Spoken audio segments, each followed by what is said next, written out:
నేను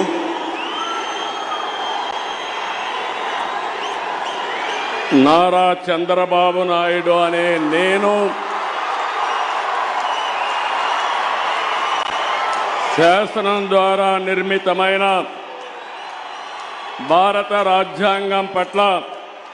నిజమైన విశ్వాసం విధేయత చూపుతానని భారతదేశ సార్వభౌమాధికారాన్ని సమగ్రతను కాపాడుతానని ఆంధ్రప్రదేశ్ రాష్ట్ర ముఖ్యమంత్రిగా నా కర్తవ్యాలను శ్రద్ధతో అంతఃకరణ శుద్ధితో నిర్వహిస్తానని భయం గాని పక్షపాతం గాని రాగద్వేషాలు గాని లేకుండా రాజ్యాంగాన్ని శాసనాలను అనుసరించి ప్రజలందరికీ న్యాయం చేకూరుస్తానని దైవ సాక్షిగా ప్రమాణం చేస్తున్నాను.